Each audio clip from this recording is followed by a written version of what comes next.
Olá! Olha, tem uma pessoa que acabou Oi, de gente. tem uma pessoa que acabou de falar nos comentários. Ele estava ontem, né? Sibeli, Richard, Clarice Cibélia. se conta. Ó, está aqui na minha mão. Clarice, uma vida que se conta, pela editora Ática. Ainda a Nádia falou que é um livro muito antigo, sim. Ele está com páginas amareladas e é um livro que eu amo.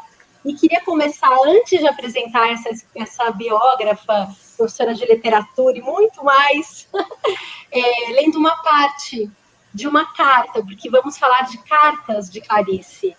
Uma carta que a Nádia cita aqui, que o Fernando Sabino escreveu para Clarice em 6 de julho de 46, ou seja, o período que a Clarice já estava morando no exterior, esse período retratado pela peça, né? Você me permite, Nádia? Eu vou ler aqui, Lógico. depois vou ler seu comentário, lindo. E eu acho que tem a ver com o Aldir Blanc, apesar dessa carta ter sido escrita muito antes da letra, né? Choram Marias e Clarices, o bêbado e o equilibrista, que eu vou me arrepiando já falando. Estamos aqui hoje por causa dessa lei Aldir Blanc.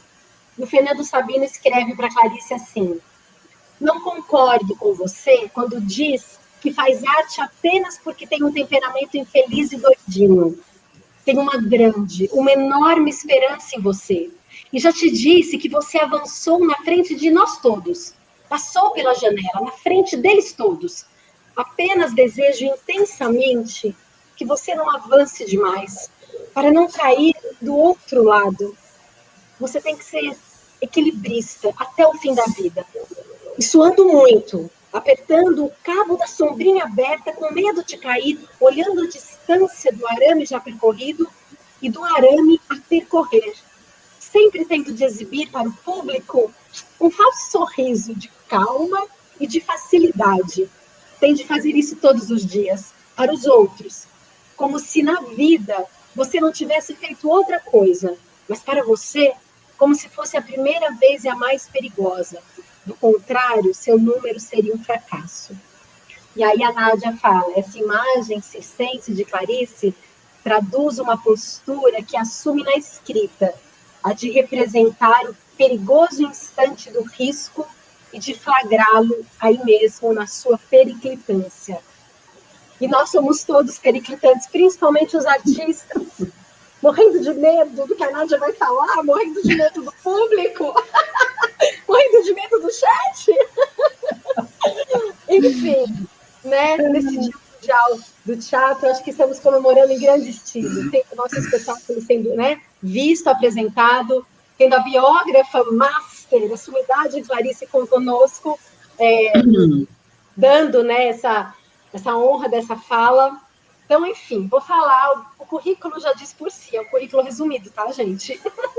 Nádia Batella Gottlieb, livre docente pela Universidade de São Paulo, foi professora de literatura portuguesa da USP, e a partir de 79, professora ainda na USP de literatura brasileira. Daí a ponte, né, com a biografia de Clarice, com o estudo da obra de Clarice. Trabalhou também em várias universidades do Brasil e do exterior, como junto à Universidade de Oxford e à Universidade de Buenos Aires. Orientou dezenas de alunos de pós-graduação, organizou, entre outros, com Valnice Nogueira Galvão, o livro sobre cartas, intitulado Prezado Senhor, Prezado Senhora, Estudos sobre Cartas, publicado pela Companhia das Letras, tá? Em 2000. Publicou vários livros, entre eles Teoria do Conto, pela Ática, Tarsila do Amaral, a Modernista, pelo Senac, e recentemente pelo SESC São Paulo, e sobre Clarice Lispector, nada mais, nada menos, né? Vários artigos, ensaios, e 2 livros. Esse, Uma Vida que se Conta, em 95, e depois em 2013, né, saiu uma outra edição. Clarice, fotobiografia, que eu tenho também, já vou mostrar, em 2008, e depois em 2014 também, outra edição revisada. Esses 2 livros foram traduzidos para o espanhol, respectivamente na Argentina, em Buenos Aires, e no México, em 2007 e 2015. Ela também fez um livro sobre a Elisa Lispector, Retratos Antigos. contexto que até então inédito em livro, né, pela editora da UFMG em 2011. E tem fotos antigas da família pertencentes ao arquivo da Elisa Lispector, que é a irmã mais velha de Clarice, né? E atualmente desenvolve alguns projetos, entre eles esse livro, né? Enfim. Me corrija se eu falei alguma coisa, e agora eu passo a palavra para você, Nádia, né? Para falar sobre as cartas, sobre, né, como que essas cartas chegaram até nós. A Clarice que corta o cabelo cada vez que passa o espelho em Washington. Na fotobiografia, Nádia Batella Gottlieb. Por favor, a palavra é toda sua. Obrigada. Eu não sabia que eu teria aí alguns minutos de comerciais.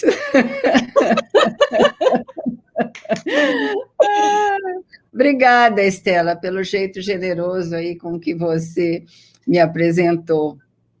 E, mais uma vez, obrigada também pelo convite. Eu acho que é sempre bom a gente falar sobre as cartas de Clarice, né? Porque se a Clarice praticou, vamos dizer assim, vários gêneros, né? O conto, a crônica, páginas femininas, 450, né? Coletadas pela Aparecida Maria Nunes, né? Aquela grande pesquisadora, pioneira, né? Nos estudos de Clarice. Literatura infantil, um livro sobre lendas, né? Então, dentro desse repertório, né, tão significativo, né, eu acho que as cartas entram não só pelo seu caráter documental, aí é que eu acho que é importante, né? Eu acho que quando a gente lê as cartas, a gente sente a escritora, Clarice Lispector. Eu queria lembrar uma foto que eu achei no arquivo da Elisa Lispector, quando eu estava organizando o texto dela, que se chama Retratos Antigos. Vocês sabem, mas eu repito, que a história da Clarice, sobretudo dos ascendentes da Clarice, a gente conhece por causa não da Clarice, né? Por causa da Elisa Lispector. Se fosse só pela Elisa, a gente teria muito poucos dados, né? Quase nada. Quase nada. Em relação a Elisa Lispector, né? Que escreveu 11 livros, contando esse 11º, que é o Retratos Antigos. Ela tem um romance, né, autobiográfico, um romance de teor autobiográfico, confiável do ponto de vista da autobiografia, se a gente for checar com alguma documentação, né, que se chama No Exílio, em que ela conta a história, né, da viagem. Ela tem alguns contos também autobiográficos, um deles maravilhoso, em que ela conta a história da culpa de não ter cuidado da mãe como achava que deveria, sabe, ter cuidado. É um conto muito pungente. E a Elisa teve uma vida muito pesada, porque quando a Clarice nasceu, ela já tinha 9 anos. E como a mãe já era doente quando partiram de lá, ela já tinha problema da perna, ela já não caminhava bem, por causa do... A Elisa é a única que registra uma documentação sobre a doença da mãe, né? É a única, né? Ela dizia que a mãe tinha mal de Parkinson, tremia muito. Aliás, tem uma cena também pungente, em que ela conta que uma vez estava em Maceió, e o pai trabalhava numa fábrica de sabão, do cunhado, muito mal remunerado, aliás, né? O que depois gera uma certa rixa de família, e o pai foi para Recife, para ver se arrumava alguma coisa lá, e ela, então, ficou encarregada de ir até a fábrica de sabão, sabe, no lugar do pai, para ver como é que o serviço ia caminhando. E ela foi com a mãe, e a mãe tremia muito quando andava, já não andava bem, e ela tinha vergonha, porque era mocinha. Então, ela conta isso, assim, de um jeito tão, sabe, humano, né? Ela ela extravasa essa emoção, ela não esconde, né, isso. Então, acho que a escrita para Elisa tem uma função assim muito mais marcada do ponto de vista, talvez, de uma catarse, eu não sei como chamar isso, do que a Clarice. Sim. A Clarice escorregava, ela tentava escapar, né? Tanto que muitas vezes ela começa com dado autobiográfico, mas depois começa a perguntar coisas, escorrega, desvia o assunto. Uhum. Então, esse é um dos contos que eu acho que são importantes, né? Que ela fala da doença da mãe, que era a tal como é que chama? Do mal de Parkinson, e hemiplegia, que era metade do corpo paralítico, né? Paralisado, né? Ela diz no texto dela que era por causa dos bolcheviques, por causa da violência, né, dos bolcheviques, mas não cita que foi violentada. Aí há uma diferença, né? Ela não cita. E também não há uma menção a qual teria sido a doença da mãe, além do mal de Parkinson e dessa hemiplegia, que é a paralisia de metade do corpo, que acabou deixando a mãe da Clarice completamente paralisada, né? Uhum. O Aciris Clear, que era muito meu amigo, era médico e judeu. Então, ele era, assim, meu aconselhador, conselheiro, confidente em alguns assuntos relacionados, né, à questão judaica. Ele entende, como médico, que o que ela sofreu foi trauma. Um trauma, quer dizer, uma violência que não enfim, Um estupro. não poderia ser apelidada, né, de... Muitas mulheres eram violentadas, muitas. Sim, sim. Mas não há nenhum registro de que aquela mulher tenha sido. Né? Sim, E também sim. não há registro de sífilis. Sim. Né? Eu acho que, quando se diz, por exemplo, que era comum naquela época a pessoa ter sífilis, engravidar, né, para ter, né, até é possível, né? Mas aí, para você afirmar isso, você teria que fazer uma pesquisa do que era, né, o conhecimento da medicina popular naquela Ucrânia do Leste de 1917 a 1920. Sim, havia essa superstição naquele momento, naquele lugar? Então, acho que só uma pesquisa, né, nesse sentido é que poderia dar algum, vamos dizer assim, material confiável para você, então, lançar uma hipótese de que isso talvez tenha acontecido. Né? Em jornalismo, fala que toda informação tem que ser checada. Mas como é que você vai checar um estupro em 1917? Nunca vai ter o documento, não né? Não dá. Então, você tem que partir do quê? Eu acho que na biografia ficcional, você fala o que você quiser. Uma peça de teatro como a de vocês têm licença para vocês dizerem o que vocês quiserem. Sim, né? sim. Então, agora, numa biografia como aquela que eu fiz, eu tinha que ter respaldo documental, né?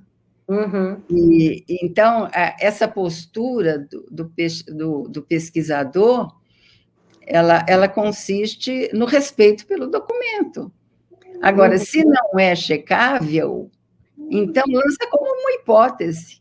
Sim. Pode ser que tenha acontecido. Sim. Que foi exatamente o que eu acho que não convém, eu acho que não convém, tendo em vista, vamos dizer assim, certo rigor, né, de uma biografia que não é ficcional, é afirmar como verdade, Sim. confundindo o leitor que acha que realmente aquilo aconteceu. Sim. Sabe? Sim. Quer dizer, é isso que eu acho, engana leitor. Né? Porque Moser afirma então, ela isso, foi violentada, teve sífilis, ou então, não, ela teve sífilis porque foi violentada. Cria um círculo vicioso e a pessoa embala ali e acha que é verdade. Não questiona, mas qual é a fonte? Sim, né? Então, documentos a gente tem os da Elisa. Depois tem que a Clarice teria dito para a Claire, que teria dito para... Sabe? E aí vem. Mas aí é o disque-disque. Né? Então, e é um disque-disque estranho, né?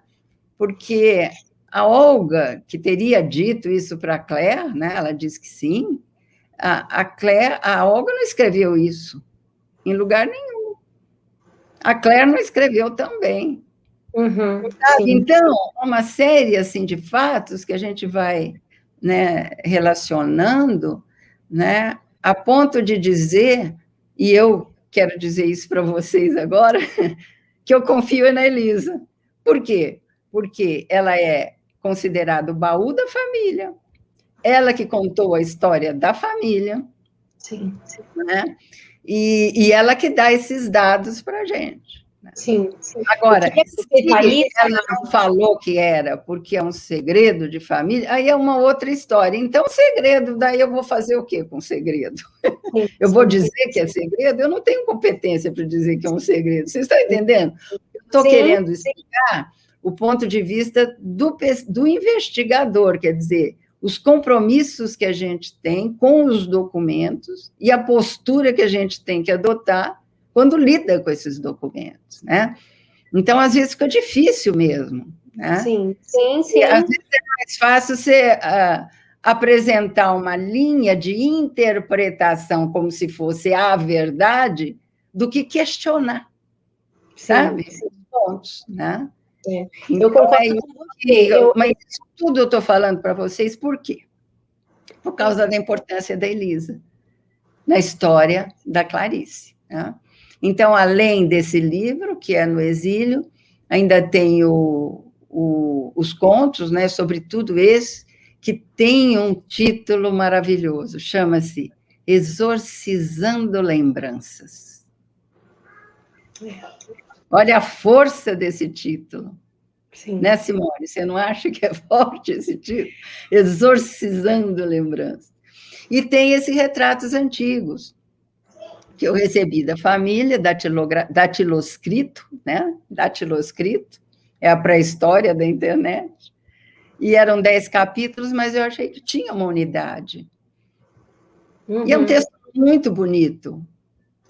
E daí eu consegui, e é uma história, eu acho interessante também do ponto de vista da história da pesquisa, que eu queria contar para vocês.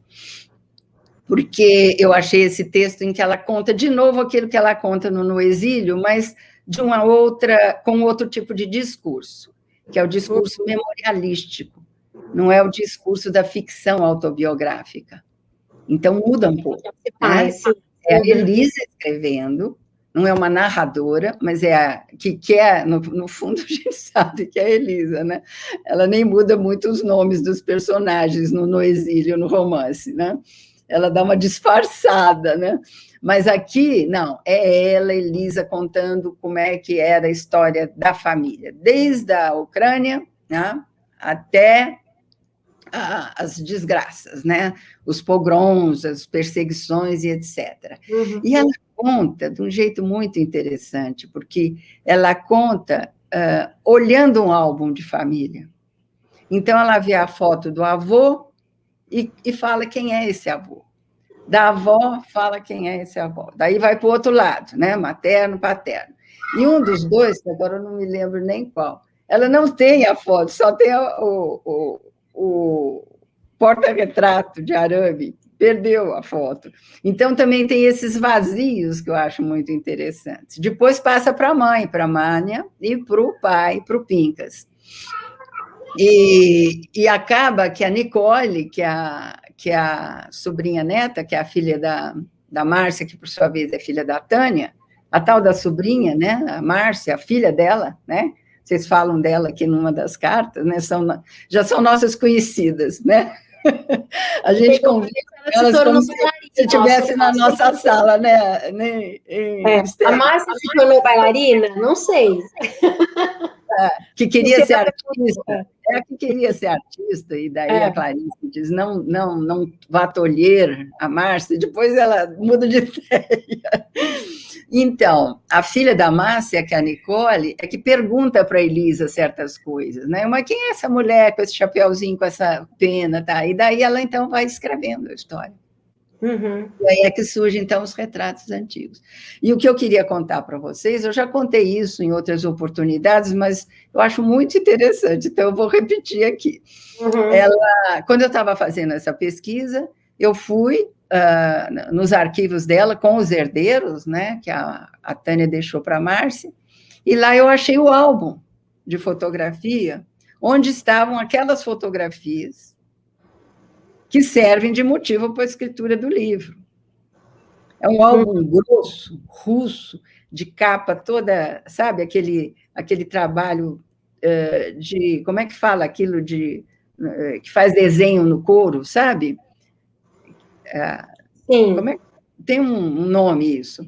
E o fecho todo enferrujado. Eu fiquei maluca com Pirografia. aquilo. É, até Pirógrafo, no não é? livro, na edição da UFMG, eles até puseram a foto, eu fiz questão da foto do álbum, porque quando eu abri aquilo e comecei a ver as fotos, eram aquelas do texto. Então, a gente fez o Vander Mello Miranda, que era o diretor da editora naquela oportunidade, ele fez uma edição e eu coloquei muitas fotos, não só do pai, do avô, mas eu coloquei fotos que faziam parte daquele álbum, daquele repertório, porque são fotos de época, sabe? Então, ali a gente tem uma noção, eu acho que mais precisa, através dessas imagens, né, do contexto de vida deles na Ucrânia, porque isso é tudo de 1908, 1910, 1912, algumas da década de 20. Uma delas, eu vou citar aqui para vocês, é a foto de um cunhado do pai da Clarice. Ele escreve, só que eles eram judeus ortodoxos. Então, a foto é de uma austeridade incrível, porque eles têm um jeito de vestir, de se comportar, né?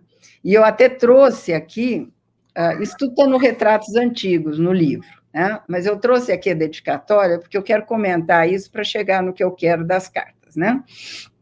Ele diz o seguinte: envio para meu respeitável cunhado, mestre Pincas, e daí fala para a senhora Mânia a minha foto e a foto de minha esposa, senhora Gittel, e de minha filha Mexana, de meu filho, senhor Samuel, e de meu filho, senhor Iacov, ele chama os filhos todos de senhor, e de minha filha Raquel e do meu filho Davi, para estar com eles sempre com eterna lembrança e amor eterno em toda a casa de Israel. Seu cunhado que os respeita e abençoa com tudo que é bom. E ele põe assim, Sela, no fim.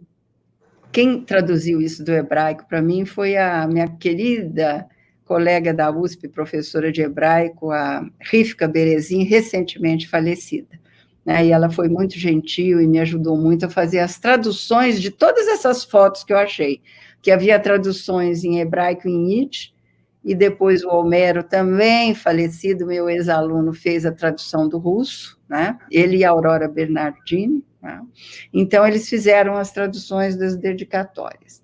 E daí tem véspera do dia 5 de 5.689, que é o calendário, que ela transferiu aqui, né, transpôs para o nosso, que dava 1928, quer dizer, eles já moravam em Recife, a família já morava em Recife. Daí, quando eu olho, né, e esse Sela tem aquele sentido de tenho dito. É como se fosse uma linguagem de cartório, né? De tão assim rigorosa e austera. Sela, quer dizer, tenho dito, ponho aqui a minha palavra, né? Uhum. Escrevi e disse, né? Pronto. E é interessante que vem da mesma origem do selo, né? Porque o selo, antigamente, quando se selava a carta, era quase que o último gesto, porque depois do selo só tinha o carimbo do correio, né? E tanto sela, do verbo, aqui no sentido mesmo de autenticação, né? Mas o sela, tenho dito, quanto o selo, eles vêm de sigilo, do latim sigilo, né? Então, eu acho que aqui é a primeira característica da carta. né? É o caráter sigiloso. Então. Porque a carta exclui todo mundo, exclui, a não ser aquele que remete e aquele para o qual ela se destina, que é o destinatário, né? O mundo está excluído. Então, existe no território, nesse universo, né, da carta, quase que uma cerimônia, que eu acho, que é da confidencialidade, né? Eu acho que é um território, sobre esse aspecto, quase que sagrado, né? Porque faz-se um pacto, não deixa de ser um pacto entre aquele que escreve e aquele que vai receber, né? Sob esse aspecto, expor as cartas é quase que uma traição. Eu não sou contra, eu sou a favor. Mas, no que diz respeito à proposta do discurso epistolográfico, Lógico. Não é? É Claro. quase que um desvio, né? É um desvio, é uma transgressão, tá? A não ser as cartas que são escritas mesmo para serem publicadas, que são cartas literárias, escritas por escritores, né? Então, aí é outra coisa, tem até romance escrito com, né, esse gênero de epistolografia, né? Uhum. Então, a primeira coisa que eu queria lembrar a vocês é que carta é quebra de sigilo, né? Agora, é uma quebra de sigilo quando é publicada e é uma quebra de sigilo quando ela é levada para o palco, como vocês fizeram, né? Que é exposta para um público maior, o que é uma coisa muito boa, né? Outra coisa que eu queria lembrar, quando eu vejo essa foto, né, dessa família, eu fico lembrando, gente, o que eles iriam dizer se conhecessem a Clarice adulta? A diferença de cultura provocada por um processo de adaptação a uma outra cultura que é a nossa, né? Uhum. Porque o pai ele cultivou essa tradição judaica, ele pertenceu, até eu falo nesse livro aí, numa Vida que se conta, ou no outro, nem lembro mais, mas ele era secretário de uma associação sionista do Rio de Janeiro. Sim. E ele A queria Elisa... que com os judeus, né? Ele se mudou para isso. Lógico. Né? A Elisa era religiosa, ela frequentava a religião judaica, ela participou de várias publicações, né, da cultura judaica, e então ela providenciou o enterro judaico da Clarice, foi ela, por vontade dela. Depois houve lá até uma missa que a Nélida Pinhon, junto com o Pedro Paulo Sena Madureira, a Tânia, também houve lá uma missa de sétimo dia, na mesma rua, né? Numa igrejinha, na mesma rua onde a Clarice morava. Mas a Elisa tinha, assim, esse mergulho, né, na cultura judaica, né? E ela, então, parece que adotou isso também como uma proposta de vida. Ela era funcionária pública, trabalhava no Ministério do Trabalho, né? Mas tinha, paralelamente, uma militância, vamos dizer assim, dentro da cultura judaica. Agora, a Clarice não seguiu a religião judaica. Uhum. Não dava mínima para a religião judaica, né? Eu tenho um depoimento da Eliane Gurgel Valente, que era muito amiga dela e concunhada. As duas eram muito amigas. As duas eram de ascendência judaica. Só que a Eliane teve que fugir com a ocupação dos nazistas, ela fugiu para Argel. Lá ela conheceu o irmão do Mauri, que era o marido da Clarice, e acabou se casando com ele. E foi em Argel que ela conheceu a Clarice quando a Clarice estava indo para a Europa. Ela parou em Argel, vocês leram a carta aí da viagem, né, com o roteiro. Lá em Argel, as duas se conheceram, e a Eliane, ela era jornalista. Ela trabalhava numa publicação num jornal dos aliados, né, porque sabia inglês, sabia francês, era muito desembaraçada, etc. Então, ficaram muito amigas. E a Eliane sempre me disse, eu e a Clarice, nós somos, assim, temos ascendência judaica, mas eu e ela, nós nunca ligamos para isso. Ela sempre falou isso para mim, sabe? E essa coisa dela trabalhar lá, depois ela me mandou, minha filha, eu ganhei uma vez que eu fui para Paris, que eu fiquei amiga dela, então eu ia para Paris, a gente saía lá guiando no carro, já bem idosa, a gente ia para vários lugares, ela me deu um maço de fotos de Argel da ocupação, né, que eram lá da agência dela, e ela não ia usar mais, estava com ela, e ela me deu, e algumas estão no livro, na fotobiografia. Vocês vão ver lá em Argel, vocês vão ver as fotos lá que a Eliane me deu. Então, ela não ligava muito. E a Clarice tem aquela frase que eu acho que realmente é de espantar qualquer um, né? É clariciana, que eu sou judia, mas sou contra a besteira de achar que o judeu é povo eleito por Deus. Isso é muito forte, né? É muito forte. Mas é muito Clarice, porque a Clarice, do jeito que ela era, é avessa a qualquer tipo de sistema fechado, de dogma, de doutrina. A proposta da Clarice é a crítica, é o questionamento, é uma literatura de movimento. Diz uma coisa hoje, mas pode dizer outra amanhã. Ela não está atrelada, né, a nenhuma coisa, né, que possa tolhê-la, vamos dizer assim, de ter uma liberdade livre, né? Uma liberdade, né, total. Por isso que ela falava que não era intelectual, não era inteligente, ela dizia que não era inteligente, não era escritora. Não era nem escritora. Não era amadora. Não fazia livro, não livro. Não é entrevista, anti-entrevista, eu dei um curso uma vez que era os anti, né? Então, anti-conto, anti-romance, anti-livro, anti-literatura, anti-intelectual, anti-escritora. No último estágio, seria anti-literatura, né? Porque quando chega em Água Viva, já não é romance. O que é aquilo? Ela chama de ficção. Então, já não é gênero, porque é inclassificável. Não é autobiográfica, porque ela quer ser só o bio. Tira a grafia. Porque a grande proposta da Clarice é ir à procura da coisa, né?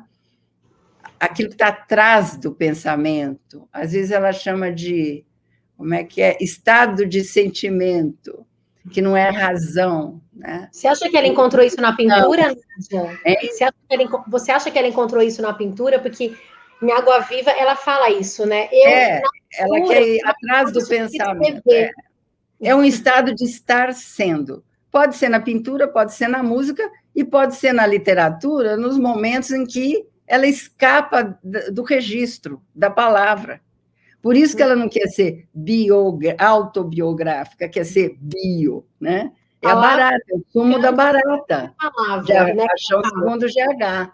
Né? Ela vai descascando as camadas da cultura, da civilização, de tudo aquilo que impõe para a gente, tudo quanto é regra, tudo quanto é norma, para chegar ao sumo, aquela coisa selvagem que é o ser vivo, o ser sendo, que nem o cachorro, né? O animal né? A Macabeia A Macabeia é superior a nós todas. A Macabeia não é o ser negativo. É negativo do ponto de vista social, porque é marginalizado. E representa o quê? O nordestino pobre, que não tem lugar na vida social burguesa, em que o que vale é o que tem. Quem não tem, está fora. Ela não tinha nada.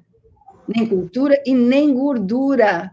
Porque quando ganha um pote de creme, ela quer comer para ter alguma gordura no corpo. É uma coisa terrível. Mas, por outro lado, ela é. Ela consegue ser, ela consegue resistir, que nem a barata. É a flor da civilização há 350 milhões de anos. Resiste. Isso, para a gente, agora, é um exemplo. Eu estou escrevendo um artigo agora de Clarice na pandemia. Como é que enfrenta o vírus? Como é que a gente tem que enfrentar a barata para conseguir vencer a morte, sabe? E renascer. Como? Porque a literatura da Clarice é um hino à vida. ela passou muito tempo sendo lida só como uma mulher depressiva. Só. Não estou dizendo que não tenha sido, né? Só. Mas, se você examina a proposta da narrativa da Clarice, o percurso das personagens é um percurso, é quase que um mapeamento de construção do enfrentamento dos fantasmas para poder vencer a morte e, portanto, a partir disso, experimentar o que é o estar sendo, o que é a vida. Né? Então, nesse estágio, a grafia não precisa mais. Aí que eu queria chegar para concluir aquela história do não vou fazer nunca a minha biografia. Ela quer chegar a um estágio em que a palavra já não precisa mais. Você está sendo, você é, então não precisa mais da grafia. Né? Então, ela é contra a própria literatura. Em nome da literatura, ela acaba sendo contra, né? Na medida em que ela chega a esse estágio. Né?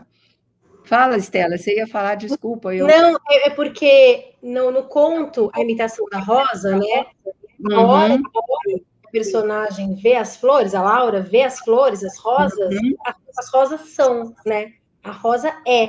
E aí ela surta de novo, porque ela fala, é isso que eu quero ser, eu quero só ser.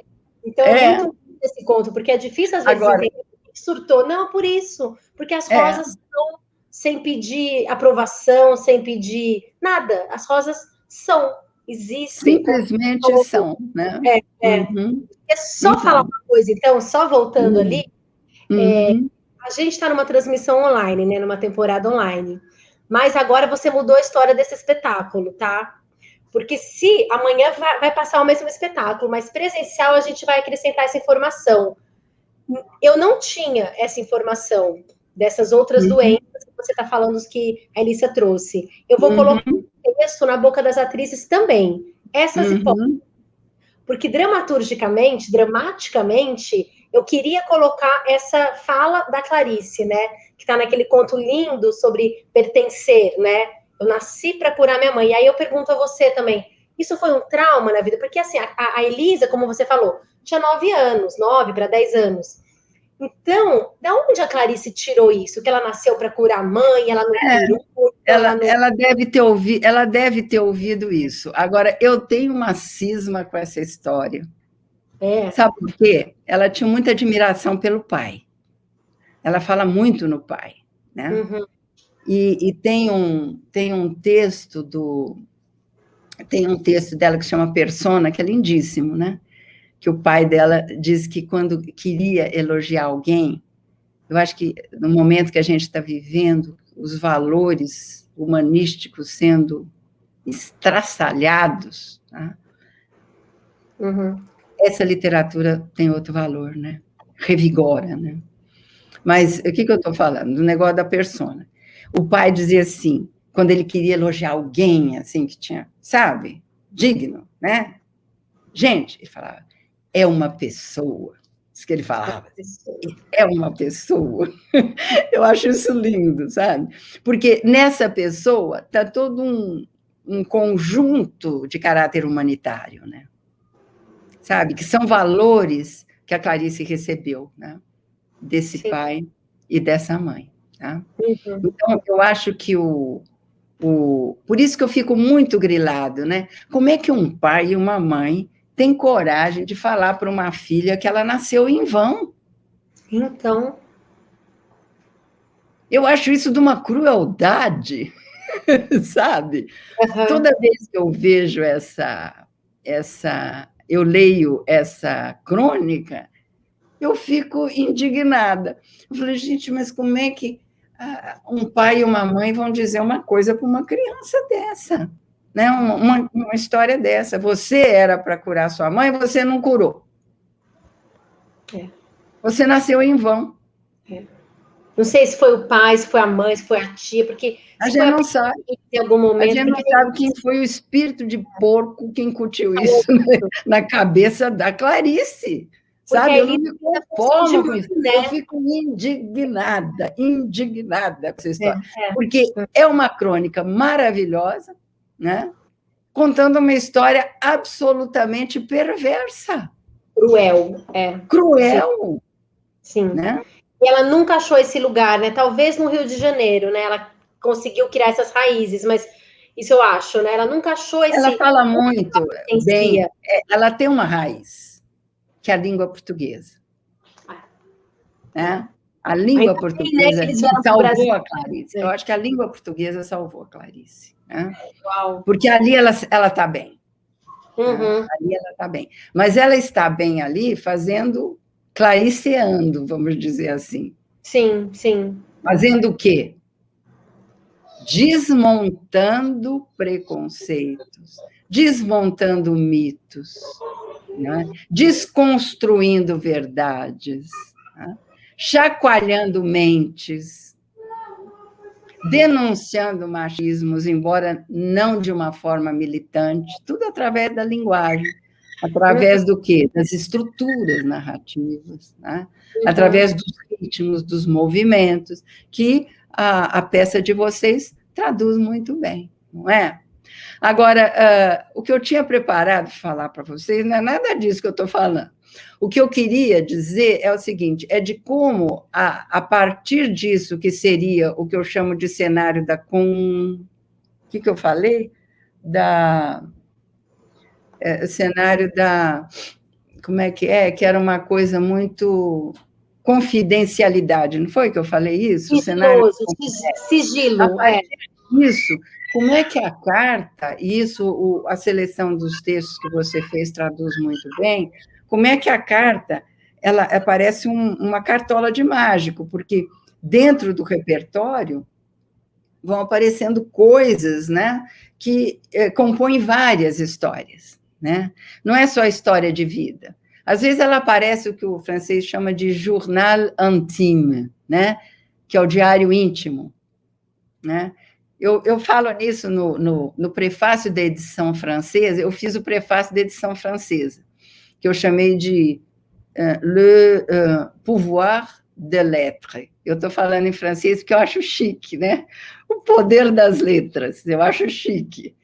Então, o poder das letras. Então, o poder das cartas, né? Não é letras, é cartas. Eu me traduzi errado. O poder das cartas. Como é que a carta tem o poder não só de documental, vamos dizer assim, que é uma história de vida, né? Mas como é que ele tem o poder de se desenvolver em várias coisas. É como se fosse mesmo uma cartola de mágico, porque ali você tem a história da Clarice, que é a protagonista, e das coadjuvantes, né, que seriam a Elisa e a Tânia. Você tem o que eu chamei de um romance em 120 capítulos, porque ali, nos Minhas Queridas, são 120, né? É como se fosse uma história de vida, a mocidade. Eu não sei quem, na semana passada, comentou a primeira carta, não sei se foi a Simone ou se foi a Marilene, aquela carta do namorado, que o Mauri chato critica a Clarice porque está sendo muito intelectual. Você lembra disso? Daí ela vira e diz, não, mas eu estava sendo espontânea. Quer dizer, ela era espontaneamente intelectual. E ele não queria uma mulher que estava pensando, ele queria uma outra mulher. Eu acho que o Mauri leu muito bem a Clarice, ele era um homem inteligente. Depois eu vou falar da carta que eu achei lá no Rui Barbosa, e que eu coloquei no meu livro, a carta dele. Ele escreve para Joana, né? Hein? Que ele escreve para Joana, do Perto do Coração Selvagem, Joana Clarice. Eu acho interessantíssimo a intertextualidade, né? Teve que passar pelo romance, traduzir que ele só tinha em francês, para chegar na Clarice e pedir para ver se ela queria voltar com ele no casamento. Quer dizer, é um esforço danado desse homem, né?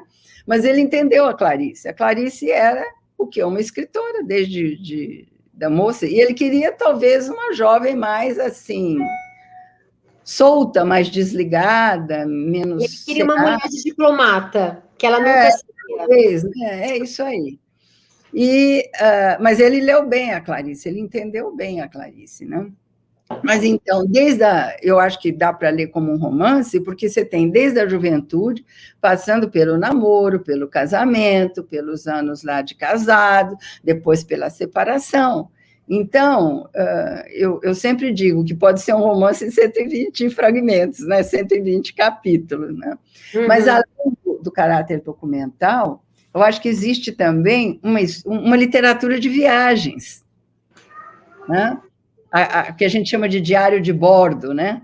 Porque ela viaja e vai contando as coisas. E ela tem uma capacidade, né, de traduzir, porque são cartas crônicas.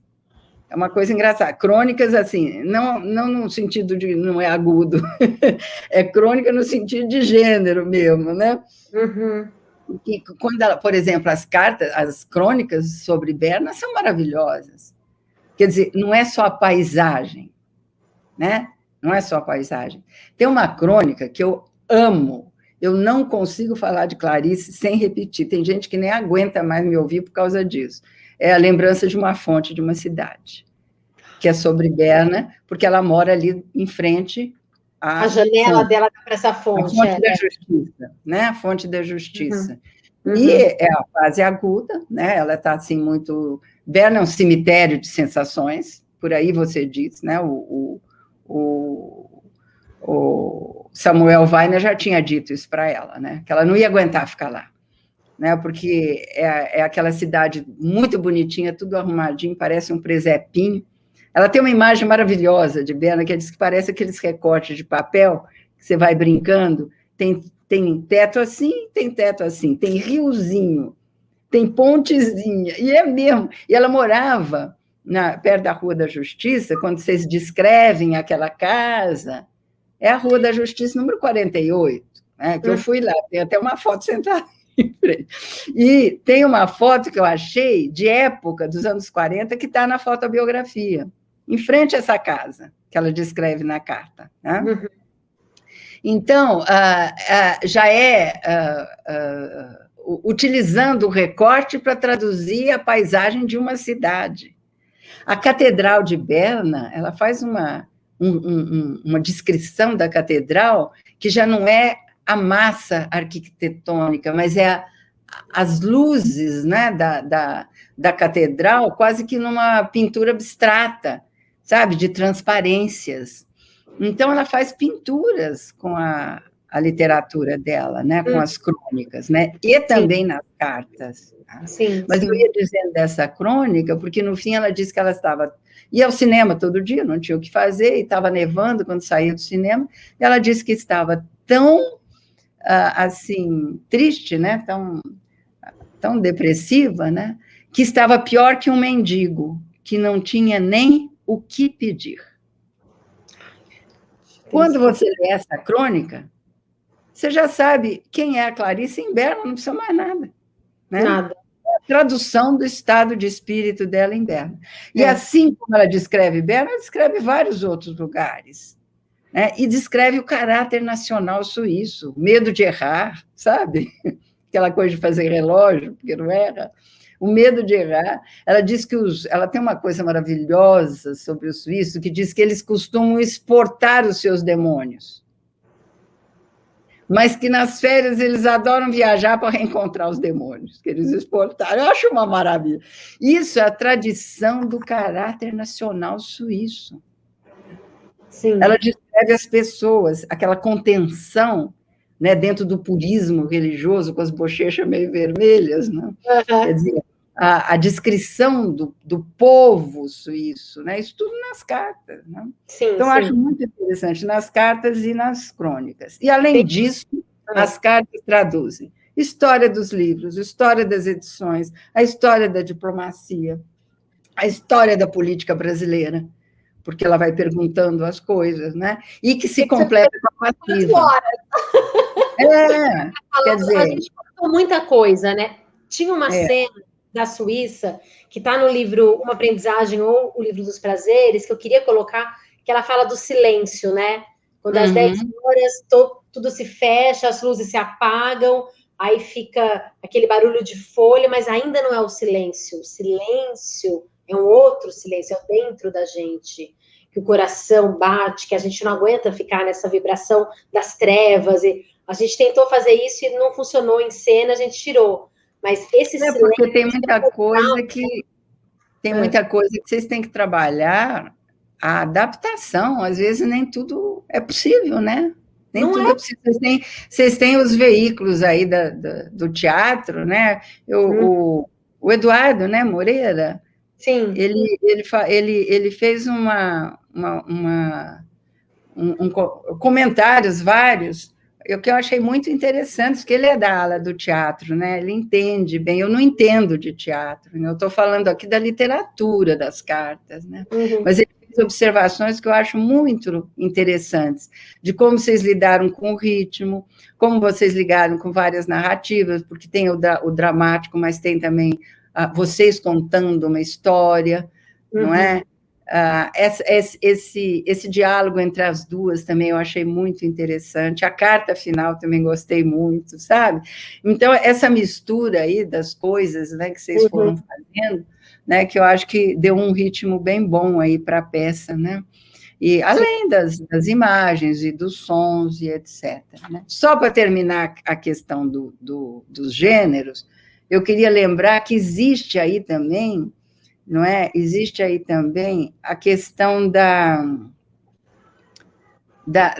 função da carta, né? Como eu chamo isso lá no tal do prefácio, de exercício de aproximação, né? Quer dizer, a carta como um veículo que leva você até o outro, né? E que tem uma característica fundamental de ser carta na época em que foi escrita, né? Que é tão diferente dos tempos de hoje, né? Sim, você ficava esperando a resposta, às vezes, pensa bem, você escrevia, sabe, rompendo um namoro, demorava tanto que você se arrependia e não tinha jeito de voltar atrás. Já tinha ido pelo correio. Nisso, né? Tem um vazio entre uma coisa e outra. E é carta também, vocês mostram isso também, que é a história das comunicações, quer dizer, que é a dificuldade de falar no telefone. Gente, eu peguei telefone de manivela.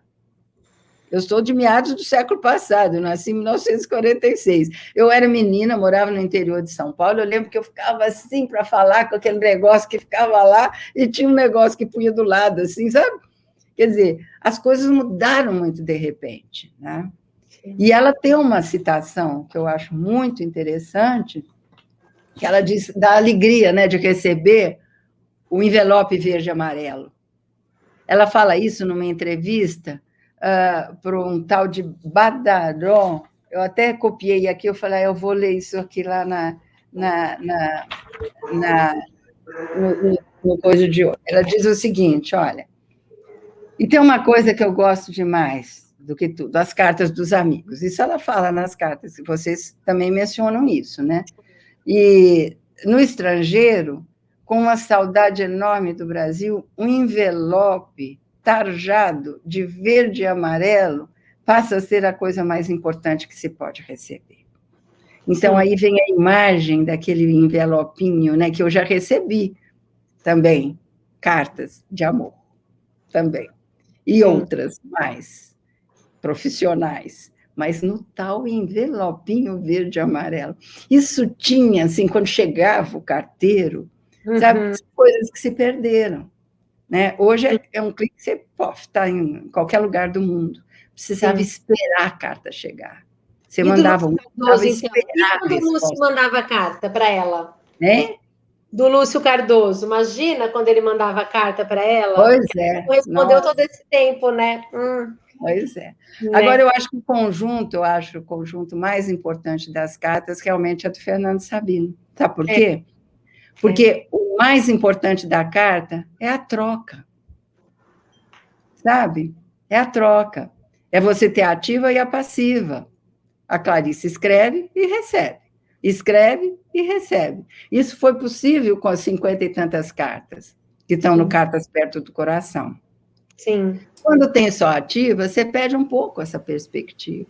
Você não vê a repercussão do que ela escreveu. Ela escreve para o outro, mas cadê o outro? Sim, sim. Só na outra carta, se ela faz alguma remissão, alguma alusão, vamos dizer assim, ao que aconteceu, mas se perde isso, né? Então, eu acho muito importante também esse conjunto das cartas do Fernando Pessoa. Fernando Sabino. Fernando Sabino. Dizem que ele é muito organizado.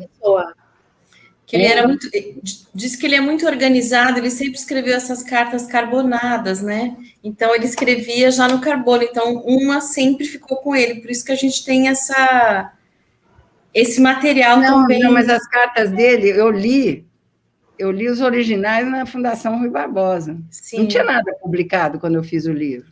Sim, e ele preservou esse material, né? Depois que ele reuniu. Sabe? E ele ficou um pouco surpreso quando eu usei, sabe? Ah, que legal. Porque, agora, faltavam 5, eu vi. Ele tinha 5 com ele que não estavam ainda na fundação, acho que 4 ou 5, mas depois ele acrescentou. Tá? Sim, depois sim. Ele acrescentou. E que eu queria também... Peça, viu, Nádia?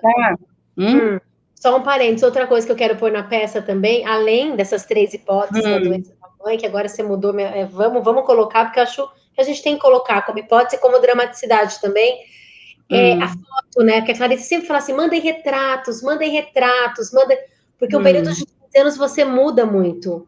Uma Clarice jovem, com 23, uma Clarice com 40, as irmãs também, né? São 15 anos de envelhecimento, né? De marcas no rosto. Eu quero colocar essas fotos da Clarice aos 23 e de uma Clarice de 40, que volta. É uma coisa que eu quero colocar, porque é realmente algo que marca muito, né? Ela saiu com 23 e chegou com 38, né? Quase 40, sim. Quase 40, né? Faz muita diferença, né? Eu que eu digo. O tempo. Abafa que eu nem vou comentar, porque, gente, 46, como assim? Da onde 46? Eu nasci em 1946, meu bem. E eu, quando falo assim, eu sou de meados do século passado. Parece que eu estou falando do Machado de Assis. E qual é o segredo? Porque agora eu vou também virar uma acadêmica, porque eu acho que esse é o segredo, gente. Que é isso? Olha, gente, eu estou com medo do tempo, eu quero falar outra coisa que eu acho muito importante. Por favor. Todas as cartas. Bom, tem as edições das cartas que eu queria falar, né? A história das cartas não começa com correspondências, pelo amor de Deus. A história das cartas começa quando vem um primeiro leitor, vai lá no arquivo, lê aquilo e usa aquilo. Não é só depois que foram publicadas. A gente está usando essas cartas desde os anos 70. Depois que a Clarice faleceu, no começo dos anos 80, a gente começou a ler e começou a estudar, né? A Clarice, né? Então, eu queria considerar isso, porque a Teresa passa a dizer que as cartas foram muito usadas, mas ela usa as cartas usadas a partir das edições das cartas, ela não considera os originais depositados nos arquivos. Parece que antes ninguém lia a carta. Não é isso, né? Então, vamos pôr os pingos nos is.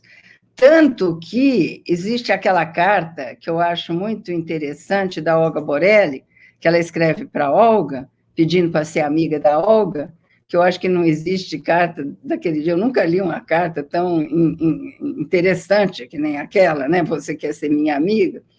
E ela foi publicada, essa carta, em 1979, numa revista polêmica lá em São Paulo, né? E organizada pela Aurora. E depois também na Espanha, em 88, que a Olga, então, cedeu a carta lá para ser publicada lá. Quer dizer, as cartas têm uma história que antecede a publicação em livro. Isso eu acho que merece consideração. Outra coisa que eu queria dizer também, agora em termos de edições, né? Em termos de edições, é que todas as cartas, por exemplo, não tem todas as cartas. É lógico que não tem. Eu detesto esse título. Eu não gosto de todas as crônicas, porque não tem a melhor crônica da Clarice, que é Mineirinho. Eu detesto esses textos de apelo publicitário exacerbado, que acabam sendo incoerentes em relação ao miolo do livro. Todas as crônicas não têm Mineirinho. E eles seguiram o critério qual é? Vamos pegar as crônicas a partir do momento que foram publicadas. Ótimo. Então, pega fundo de gaveta, pega Jornal do Brasil, pega não sei o quê, entendeu? Apesar de que eles começam com o Jornal do Brasil, eu começaria cronologicamente. Sim. Tá? Começaria com as primeiras crônicas publicadas nos jornais, sabe? Mas isso não tem importância. Estão lá, seguiu o que está publicado em livro, e não tem mineirinho que acha. Mineirinho está em contos. No fundo de gaveta, que ela foi publicada, vocês sabem, né? Os contos numa primeira parte, crônicas no segundo, e a Legião Estrangeira em 64. Então, quando chega no fundo de gaveta, a parte das crônicas, a última é mineirinho, é o grande finale. Puseram lá nos contos, né? E os contos também não são todos os contos, porque tem todos os contos e outros textos. Tem peças de teatro, tem o Mineirinho, que é uma crônica, sabe? Então fica aquela coisa que né? Eu não gostei. E todas as crônicas, não. Por que eu acho que não tem todas as cartas? Eu ainda não tive tempo, por incrível que pareça, de ainda analisar todas as cartas, né? Mas eu tenho os outros volumes todos muito bem lidos, porque eu fiz vários artigos sobre isso, é obrigação, né? Agora, o Paulo, em Paris, quando foi lançado as Mes Chéries, né, as Minhas Queridas, foi o lançamento, eles me convidaram, eu fui, a gente estava numa mesa junto. Eu, o Paulo, estava também a Rosisca de Oliveira, lá na sede da Edition des Femmes. Então, lá o Paulo fez um texto, né, sobre as cartas e anunciou que havia 180 cartas da Clarice, né, para as irmãs. Né? Eu fui fazer as contas, né? Então, tem 120 do livro Minhas Queridas, tem 12 que foram para a Biblioteca Nacional, né? E aí que a gente pôde, então, comparar as 12 com aqueles trechos, só trechos que estavam na Olga Borelli. Olha! A Olga Borelli foi o máximo para a gente. Em 1981, foi a primeira mulher que abriu a cortina e disse: a Clarice toma Coca-Cola, ela escreve demais. Isso é importantíssimo, sabe? É o quarto próprio do escritor. E ela colocou lá, mas o livro foi muito censurado. Diz que tiraram. Quem falou isso para mim foi o próprio editor, o Pedro Paulo Seda Madureira. E a Olga Borelli também falou para mim isso. Né? Então, o que eu quero dizer é que tem 120 do Minhas Queridas, tem as 12 que foram para a Biblioteca Nacional. Não sei por que não colocaram as 12 nos correspondências, por quê? Então, bom, tem aqui, a Tereza fala no prefácio, que são 60 cartas inéditas da Clarice para as irmãs. Eu somei tudo, se eu sei fazer conta de somar, deu 148. Ora, se deu 148 para 180, então faltam quantas? 48, 50, 32. Faltam 32 cartas. Agora, isso eles não dizem no prefácio. O leitor, tudo bem que não queira publicar, tudo bem que essas cartas têm alguma coisa que a família não quer, tem direito. Tem direito. Agora, a gente também tem direito de saber, né? Não são todas as cartas. Por que não dizer isso? Porque quer esse título? Eu juro que, além das cartas para Clarice, ainda existe alguma carta em fundo de gaveta para algum destinatário que eles não acharam. Como é que eles vão controlar todos os destinatários da Clarice pela vida fora dela? Sim, né? Sim. Não é? Então, Nossa. Só uma observação assim, de caráter, vamos dizer assim, informativo, né? É que todos os contos, deveria chamar todos os contos e outros escritos, todas as crônicas não são todas, e todas as cartas também não são todas. Então, editar é muito difícil.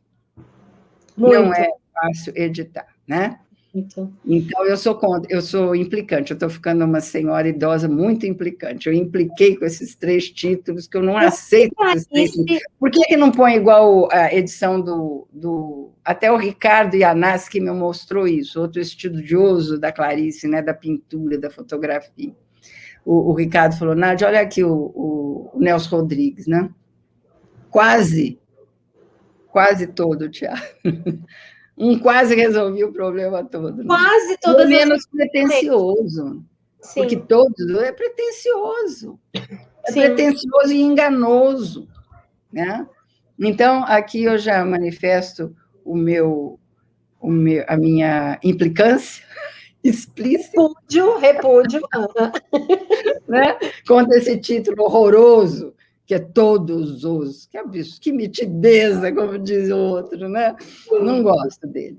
Então, era isso, gente. Eu não sei como se a Clarice não tivesse mistério ainda, né? Mesmo com as cartas publicadas, que não são todas, o mistério permanece. Então, cadê essas cartas? O que é? Agora, o que a Clarice acharia disso, das cartas publicadas, gente? É o que eu fiquei... Quando o João me convidou para fazer a peça, eu fiquei assim, aceito ou não aceito? Porque eu conhecia os contos, mas eu não conhecia as cartas. Bom, a partir do momento... Será que eu vou trair a Clarice? A partir do momento em que as... Não, Estela, a partir do momento que as cartas foram publicadas, não existe essa questão. Existiria antes de publicar. Aí tem todo um problema que envolve herdeiro, bom, envolve agora também, mas eu digo, seria mais complicado, né? Seria mais complicado. Então... E eu conversei com a Nicole também, lá numa conversa, assim, né, que estava uma mesa, que foi muito interessante, né? Porque a Nicole lembra muito fisicamente a Clarice. Eu não sei, eu olho e falo, gente, é uma coisa. E ela está indo pelo cinema, né? Enveredando pelo cinema. E ela falou, eu não consigo autorização também para fazer a obra da Clarice. Nem ela consegue autorização direito, ela falou, de tudo. Né? Ixi, aí é uma longa história, nós temos que combinar em off. Eu combinar de falar, mas, nossa, foi maravilhoso. Que é uma história, por exemplo, uma outra história que eu também implico muito é dizer, agora que a Clarice está sendo conhecida, que está sendo divulgada. Gente, eu fiz uma pesquisa, sabe? Porque quando eu encasqueto com alguma coisa, eu acho que são os grandes motivos de pesquisa, são essas coisas, sabe? Com as quais a gente implica. Rede pesquisa, né? Então, eu fui fazer. Uma moça me ajudou, a Amanda. Então, nós escrevemos para todas as editoras, pesquisamos junto aos tradutores, nos livros todos de história que a gente tinha, de informação antiga, desde os anos 79 que a gente está pesquisando isso. Então, nós registramos só de livros editados no exterior, traduzidos, 187. Até 2010. Nossa. Você não pode dizer que teve um ou outro traduzido. Não pode, isso é leviano. Sabe? Não pode. Então, se não fosse lida, não teria. Agora, tudo bem, não era de vender 10 mil nem 20 mil, mas também tinha menos gente. Não tinha internet, não tinha e-book, não tinha tecnologia avançada de impressão de livro. Então, isso tudo, né, colabora para 2010 e 2020 ter mais, acho que uns 120, ao todo eram 300, 120, mas não, acho que 100 e poucos. Então, realmente é significativo, mas tem essa coisa toda, que é um outro tempo. Eu acho muito importante, em 1991, por exemplo, o Giovanni Pontiero ter traduzido A Descoberta do Mundo em inglês, 600 páginas, 91. Em 72, ele traduziu já Os Laços de Família. Nossa! Não é? Eu tenho uma edição em japonês de 1984, que eu ganhei da Glória, uma querida ex-aluna minha, amiga, né, que ela achou lá no bairro da Liberdade, São Paulo, numa caixinha. E eu sabia que era GH, porque a única letra que eu entendi era o GH, o resto é tudo japonês. E daí depois traduziram, que era GH junto com Laços de Família. Uau! No livro. Então, já estava no... Eu até escrevi um artigo para a CULT dizendo, olha, em 1984, Clarice já estava no Oriente, já estava sendo, né, no Oriente, sendo editada no Oriente. Então, são 187, né? Mas ainda é capaz de eu descobrir mais, porque é muito difícil você conseguir informação das primeiras traduções. Das últimas, você vai na Carmen Balcells, ela manda a lista, é só completar uma ou outra. Agora, das primeiras, que ela começou a ser editada, o primeiro romance foi em 1964, na França. Nossa. 54 na França, né? Depois veio, na década seguinte, em 60, já são 6, depois 12, depois 45, sabe? Vai aumentando, aumentando, até que em 2010, antes do chamado boom, que eles chamam, já havia quase 200. Não é uma outra, né? Então, eu acho que a gente recebe, às vezes, a notícia, mas não tem a história do que está sendo noticiado. Então, você fica com aquela ideia de, puxa, Clarice hoje está sendo lida. Está sendo muito lida, mais lida do que antes, mas tem uma história. Que bom. Começou em 1950, quando ela editou 2 contos nos Estados Unidos, que ela estava lá, e o Érico Veríssimo ajudou. Né? Sim. Daí para cá, é todo um trabalho, gente, de editores, de tradutores, de professores de literatura das universidades no mundo todo. Né? Eles fizeram esse trabalho, não é só uma coisa que Deus ex machina que cai aqui e diz agora criou-se a Clarice. Né? Sim, sim. Né? No exterior. Né? É. Nossa. E eu só olhando aqui, ela me olhando e falando, gente, que alcance, que mulher, que missão, que loucura isso tudo de Clarice. Que mais gerações sempre leiam ela, porque acho que o objetivo maior nosso também com esse trabalho é esse, assim, que as pessoas... E vocês estão divulgando a Clarice, é muito importante isso. E divulgando uma Clarice que não é a do romance, né? Porque o conto e o romance já tem filme, né?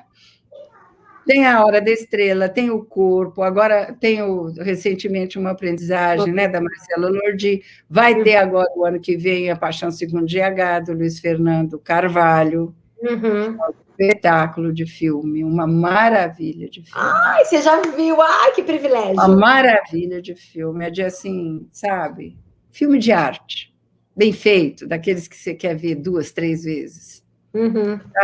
E tem também aquelas adaptações, né, para televisão, né? Feliz Aniversário teve 2, né? O Contador também, né? De Passos. Tem os filmes os filmes da Nicole, né? Aquele das entrevistas, que é interessantíssimo. O Ovo também ela fez. Né? Restos de Carnaval também, O Restos de Então, o Clandestina Felicidade, do Marcelo Gomes. Cuido de Passos tem 2, tem um da Denise Gonçalves e um outro.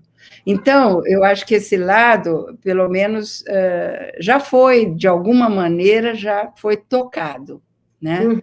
Agora, o de vocês, eu não conheço o outro, pode ser que exista, mas eu não conheço. Então, também por esse motivo, né, vocês estão de parabéns, viu? Obrigada. Obrigada. A gente devia ter te consultado na época. Não, eu acho que não. Eu acho que não. Acho que vocês fizeram o seu trabalho com base naquilo que vocês acharam que era certo, sabe? E eu acho que sempre, a vida é sempre um work in progress, né? A gente está sempre... O Benedito Nunes falou muito do existencialismo da Clarice, né? Foi o grande crítico da Clarice, o querido Benedito Nunes. E, a certa altura, ele diz, eu acho que eu exagerei na dose do existencialismo. Não é? Quer dizer, é um filósofo da linguagem, né? Revendo aquilo que ele fez e propondo novos rumos. Né? Então, isso é uma coisa perfeitamente natural e vocês selecionaram o que quiseram selecionar e pronto. Eu acho a Clarice muito bem-humorada, extremamente bem-humorada. Irônica. Irônica, exatamente. Irônica, ela tem uma ironia fina, eu amo, assim, eu acho que... Ela era uma mulher muito inteligente, né? Muito inteligente. E muito ligada a tudo, né? Muito ligada, né? As coisas, né, do mundo, né? Sim. Olha, muito obrigada, Nádia. Era uma conversa de meia hora, já batemos 1h30, sei lá quanto que a gente está conversando e o tempo não passa. Porque falar de Marisa é isso, né? O tempo parece que realmente a gente entra, né, nesse transe, entre aspas, assim, porque é muita filosofia, a gente se identifica demais. Então, e o público também está aqui com a gente, ó, presentíssimo. Então, muito obrigada demais. Nada. Foi um Perguntas, prazer estar aqui com vocês. sim. E eu quero mais uma vez, né, dizer que vocês estão de parabéns, porque, afinal de contas, estão levando aí uma parte da obra da Clarice, que é também muito bem escrita e muito interessante, né? Sobre vários aspectos, né? Então, a seleção, eu acho que foi muito bem feita, porque realmente traduz esses vários aspectos, né? Dessa fatia, vamos dizer assim, da produção da Clarice. Né? Sim. E eu fiquei muito feliz com esse convite, agradeço muito, viu? João, Stella, Marilene e Simone. Muito obrigada. Queria te agradecer também, Nádia, e agradecer as pessoas que estão aqui, muitos fãs teus aqui, né? Admiradores do teu trabalho. Obrigada pelos esclarecimentos da biografia, que com certeza vai impactar na revisão, né, dessas partes. E muitíssimo obrigada, foi uma honra te escutar. Muito obrigada. Muito obrigada por quem ficou nos ouvindo, muito obrigada, Nádia, por essa linda aula, essa conversa com a gente, foi muito, muito esclarecedora. Nádia, querida, da minha parte, não tenho como te agradecer a tua participação com a gente, foi uma honra, uma alegria, uma transmissão de conhecimento que nos engrandece muito, nos alimenta a nossa alma. Eu fico muito contente. Então é isso. Obrigado, gente. Um abraço. Boa noite. Bye.